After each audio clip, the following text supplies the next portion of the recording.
Hi students, welcome to Legendary Lecture Series. I am Dr. Surendra Kumar from Delhi University. आज हम लोग बात करेंगे जो 10th क्लास का किताब है Indian contemporary world part second, उसके print culture and modern world. इस संदर्भ में हम लोग थर्ड चैप्टर की बात करेंगे, print revolution and its impact. पिछले एपिसोड में हम लोगों ने पढ़ा था कि किस तरह से print culture, print technology Asia से यूरोप पहुंची और वहां प्रिंट टेक्नोलॉजी के इन्वेंशन होने से, यानी प्रिंटिंग प्रेस के इन्वेंशन होने से किताबों की जो छपाई है वो एक मास प्रोडक्शन में कन्वर्ट हो गया और अंततः हमने देखा था कि कैसे 16वीं सेंचुरी में 200 मिलियन किताबें यूरोप के मार्केट में आ चुकी थी।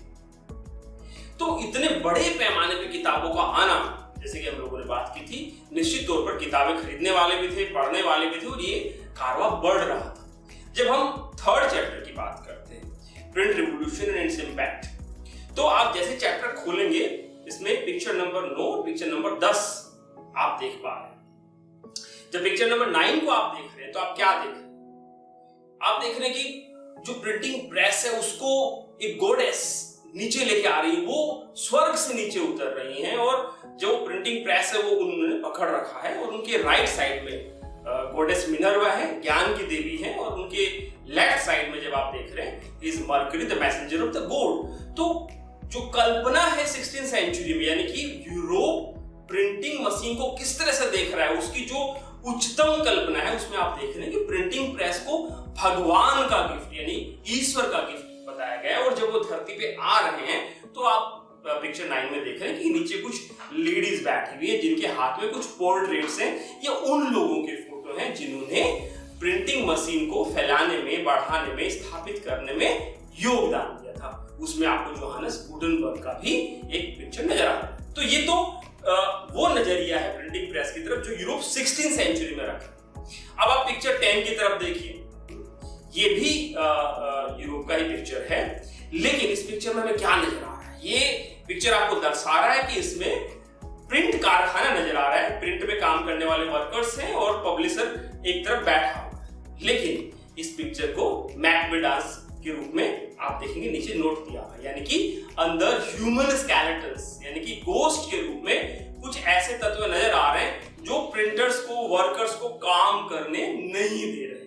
तो जहां एक तरफ बड़े पैमाने पर किताबों का प्रचलन शुरू हुआ, उसी के साथ एक काउंटर रिएक्शन भी शुरू हुई, उसके विरोध में एक प्रतिक्रिया भी शुरू हुई कि किताबों के छपने को लेकर भी प्रतिबंध लगने लगा। तो सवाल ये उठता है कि अभी तो किताबों का छपना शुरू ही हुआ था, तो ऐसा क्या हुआ कि अभी किताबों के छपने को लेकर जो है एक रोकने को लेकर एक बहस। जब इस पूरे प्रोसेस को हम समझने का प्रयास करेंगे तो हम ये भी देखने का प्रयास करेंगे यूरोप में चल क्या रहा था, इस दौर में चल क्या रहा था। तो आप कोपरनिकस को देख सकते हैं। कोपरनिकस ने कहा कि भाई जो दुनिया कैसी है, लोग दुनिया को पहले कैसे समझते थे, कोपरनिकस ने दुनिया को कैसे समझा, बाद में लोगों ने कैसे समझा। तो एक समझ ये थी कोपरनिकस से पहले कि दुनिया का मतलब है कि ऊपर भगवान है, नीचे राजा है, उसके बाद प्रजा, और पाताल में जो है जितने भी नरक है या जितने भी जो गलत लोग, अपराध के लोग जाते हैं, उन सब के लिए नरक पाताल। लेकिन जब कोपरनिकस ने कहा कि भाई पृथ्वी के चारों तरफ सब कुछ नहीं घूम रहा है, बल्कि हम सब लोग तो सूरज के चारों तरफ घूम रहे, अब इस अवधारणा ने उस अवधारणा को पूरी तरह से खारिज कर दिया। लोगों ने सवाल उठाने शुरू कर दिए। तो हम ही आपको बताना चाह रहे हैं कि जब यूरोप की आप कल्पना कर रहे हैं 14वीं सेंचुरी में, तो पहले से ही एक जो व्यवस्था चली आ रही है, चाहे वो राजतंत्र की व्यवस्था है, चाहे वो धार्मिक व्यवस्था है, चाहे वो समाज की व्यवस्था है, उसके ऊपर सवाल उठाने वाले लोग शुरू हो गए। और ये जो सवाल उठाने वाले लोग हैं, इन लोगों के उद्भव को भी हम किताबों के साथ देख सकते हैं। अब इस सवाल उठाने वाले, यानी कि जो अभी सुनने वाला समाज था, जो रीडिंग समाज में कन्वर्ट हो रहा है, ये समाज अब सवाल उठाने लगा है। और जब सवाल उठाने की हम बात करेंगे तो सबसे बड़ा नाम मार्टिन लूथर का आता है, जर्मनी के, जो बाद में प्रोफेसर बने। ये बड़े जब मार्टिन लूथर को आप पढ़ते हैं तो आप पाते हैं कि वो बड़े ही क्रिटिकल व्यक्ति थे, हर बात पे सवाल वो उठाते थे।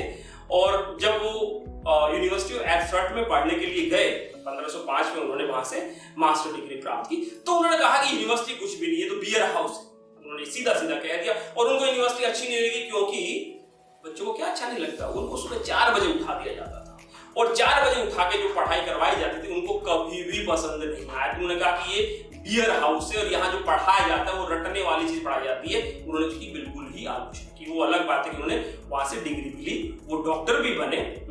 तो मार्टिन लूथर जो है शुरुआत से चीजों को अलग से देखते थे, क्रिएटिवली देखते थे, दोहराने में विश्वास नहीं करते थे। तो जब उन्होंने डॉक्टर की थीसिस प्राप्त की और उन्होंने देखा कि ये चर्च जो है उनका भी ईसा मसीह में विश्वास था, उनका भी चर्च में विश्वास था, लेकिन चर्च की कुछ गतिविधियों को लेकर उनके दिमाग में कुछ खटकने लगा। और इतना खटकने लगा कि उन्होंने 31 अक्टूबर को एक लेटर लिख दिया अपने बिशप ब्रैंडनबर्ग के पास। 95 थीसिस के नाम से ये जाना जाता है। 31 अक्टूबर 1517 को लिखा है लेटर।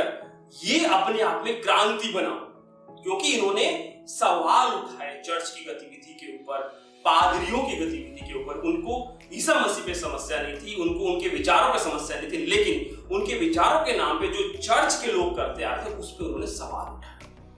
और इस सवाल का प्रभाव आप इस समय समझ सकते हैं कि जब उन्होंने न्यू टेस्टामेंट का ट्रांसलेशन किया तो एक हफ्ते के अंदर उसकी 5000 किताबें बिकी। समझिए 5000, यानी कि उनके विचारों को लोग कितना ज्यादा पढ़ना चाहते थे। सवाल क्या उठाया उन्होंने, क्योंकि जब लोग खरीद रहे हैं, लोग पढ़ रहे हैं, तो ये भी बात है कि उन किताबों में क्या था। तो मार्टिन लूथर किंग का विरोध ना तो ईसा मसीह के बातों पर था, ना उनके विचारों पर था, उनका सवाल था उस पाखंड पे जो चर्च के लोग चला रहे थे। इसलिए उन्होंने अपने 95, जिनको 95 थीसिस के नाम से हम जानते हैं, उनको उतार कर और चर्च के दरवाजे पे लगा के आगे कि मुझे आपसे सवाल चाहिए। लेकिन सवाल ये कि वो सवाल थे क्या, वो क्या बातें थी जो मार्टिन लूथर को पसंद नहीं आ रही।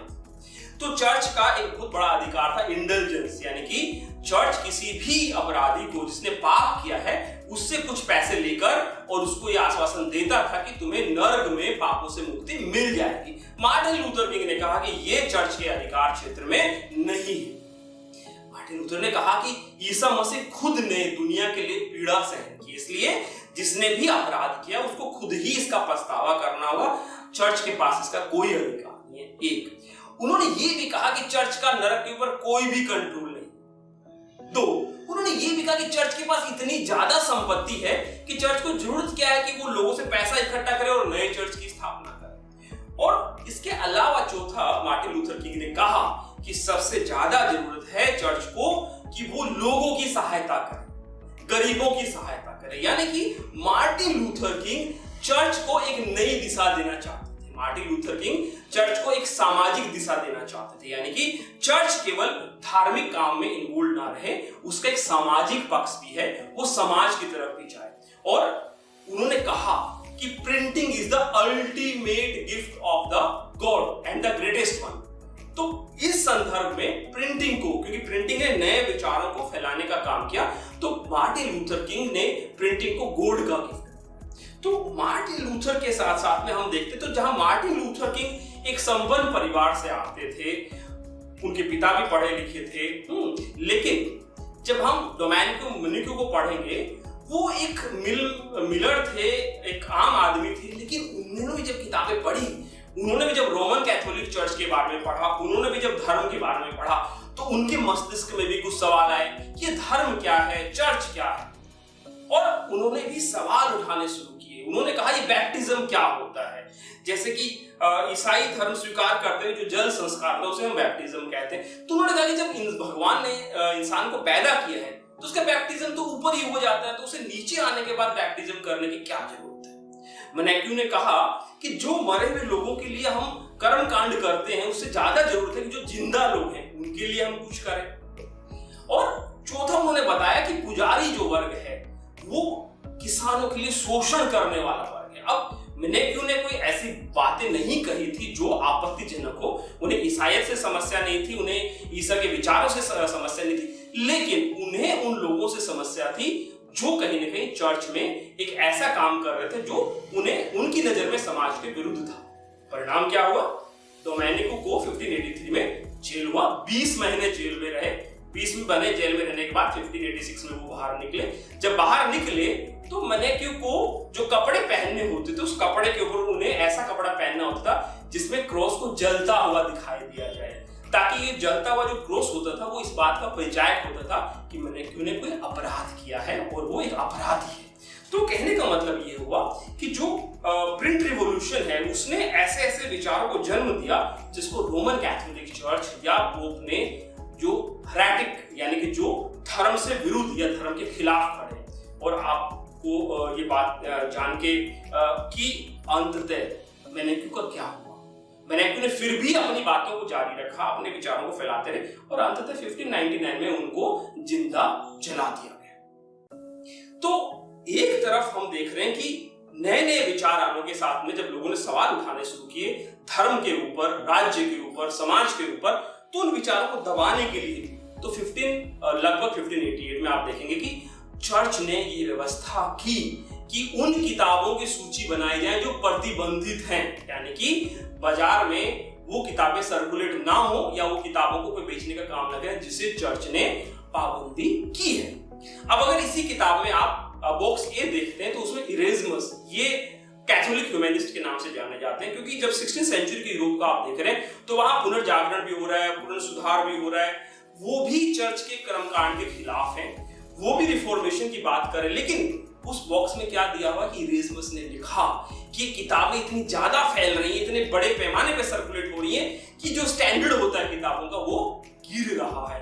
और ये जो बड़े पैमाने पे किताबें छप रही हैं, इन किताबों को उन्होंने कहा कि ये धोखा देने वाली किताब है, ये धर्म के खिलाफ किताब है, ये झूठी किताब है। कहने का मतलब ये है कि 16th सेंचुरी के एंड तक हम यूरोप में देखते हैं कि किताबों को लेकर एक बहुत बड़ा सवाल उठने लगे। तो इस एपिसोड में आपने देखा कि जिस तरह फिगर 9 और फिगर 10 दो अलग अलग तरह के समाज को रिप्रेजेंट करती है, जहां एक तरफ प्रिंटिंग प्रेस को ईश्वर के देन माना गया, वहीं फिगर 10 में हम देख रहे हैं कि प्रिंटिंग प्रेस के ऊपर नियंत्रण स्थापित हो रहा है। तो हमने इस एपिसोड में पढ़ा कि एक तरफ हम मार्टिन लूथर को खड़ा कर सकते हैं, डोमेनिको मैनेक्यू को खड़ा कर सकते हैं, तो दूसरी तरफ रोमन कैथोलिक चर्च को खड़ा कर सकते हैं और उसके साथ में इरेज्मस को खड़ा कर सकते हैं। यानी पूरा यूरोप का समाज कहीं ना कहीं दो भागों में पोलराइज होता हुआ नजर आ रहा है, एक जो प्रिंटिंग को वरदान मानता है और दो जो प्रिंटिंग को समाज के लिए खतरा मानता है।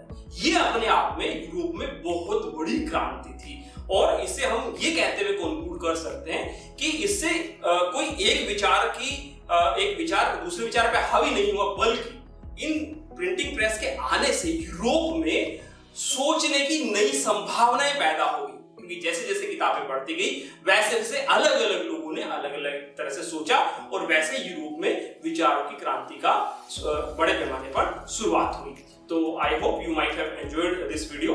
अगले एपिसोड में हम देखेंगे कि कैसे इस प्रिंट रिवॉल्यूशन ने एक रीडिंग मैनिया यानी कि पढ़ने का पागलपन वो यूरोप में पैदा किया। लोग पढ़े जा रहे हैं, चाहे एक आपने लालटेन जलाई है उसका तेल खत्म हो गया है, सेबेस्टियन हमें बताते हैं वो बत्ती बुझने वाली है, वो प्यास लग रही है लेकिन वो उठना नहीं चाहते, वो पढ़ रहे हैं क्योंकि उनको लग रहा है कि बहुत बड़ी प्यास है। तो अगले एपिसोड में हम पढ़ेंगे कैसे यूरोप में इस रिवॉल्यूशन ने रीडिंग मैनिया क्रिएट किया।